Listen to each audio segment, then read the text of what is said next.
Hi, I'm Sensei Norm, and welcome to the Shotokan Chronicles. In today's video, what type of learner are you or your students? If you're having trouble grasping a new idea, kata, or technique, you first have to understand what kind of learner you're dealing with. Everyone at some point reaches a plateau in their training. That point where you just can't break through to the next level. Well, you're not alone. If you're an instructor and you're having trouble getting your students to understand a concept or an idea, this might also have something to do with that problem. So if you're looking for a way to help teach different kind of learners or some ideas that might help you out, stay until the end of this video for some tips that you can apply to your class that will help out no matter what kind of learner you're dealing with. And one special bonus tip that might help turn on that light switch. So everyone learns differently. You need to know what kind of learner that you're dealing with, whether it's yourself or your students. There are 4 distinctive types of learning, and everyone falls within one of those, or sometimes they have a combination of them. First, there's the visual learner. This is also known as a spatial learner. This type of learner needs to see something done. They need to see the steps. They need to have someone show them how to do it. They'll need to witness the technique, see the drill performed over and over again to be able to understand it. In the martial arts, traditional classes are run geared more towards a visual or spatial learner. If you're still using this teaching method in your dojo, you're going to have to adjust to be able to get your students to apply themselves, especially if they are learning in another way, if they're fall into one of the other categories. This could be the reason, if you're still using this method, could be the reason why you're seeing your students drop off and quit, or you just have a lot of students that seem like they just don't get it, or just seem to be fooling around in class. The second type of learner is an auditory learner. This type prefers to listen to how things are done. They like to associate sound with what they are learning. They need to have someone speak clearly and get the message across by being vocal.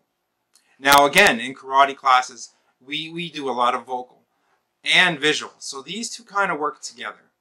Problem is, they will often repeat the steps over. You may think if it's a child, they're talking, and you might think they're causing a disruption. The third type is a kinesthetic learner, also known as a tactile learner. This style of learner prefers to be able to touch things, and they need to perform the steps. So in a karate setting or a martial arts setting, these are the ones that we look at as instructors go, they're natural. They're automatically picking things up. They're moving. They seem to excel more in the martial arts or some kind of physical activity. The opposite can also happen too. They can appear to be fidgety, and again, that could be considered as trying to disrupt the class. The fourth type of learner is a reading and writing learner. They physically have to be able to see the lesson plan drawn out for them or written down for them. These are the ones that your students said, oh, I got this book and I got that book and I've read it, and they can tell you information out of books like that because they're very book smart. They're really into reading and writing and doing things that way. So now that we've determined the 4 types of learning, where do you fall? I know personally I fall a little bit into all of them, but I'm more of a visual learner. And again, you're going to have people that are going to fall within all of those categories, but one is going to stick out more than the other. So before we get to the tips, make sure you click the like button, roundhouse kick that subscribe button, and ring the bell so you don't miss out on any of our future videos. Have you seen the video for our contest for the wall mech reflex ball set? If not, there'll be a link up above here that you'll be able to go to the video and get the information on how to join the contest.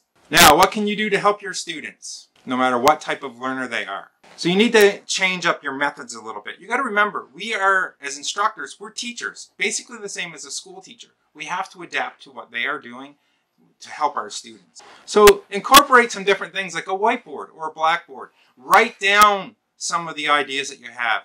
Draw out the embusen for the kata.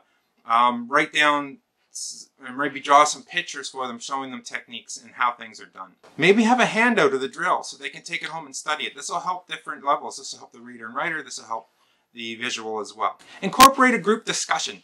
Have conversation back and forth with your students. I know some dojos, some organizations, the instructor does not talk to the student unless they go through chains. Well, that's silly. That's old.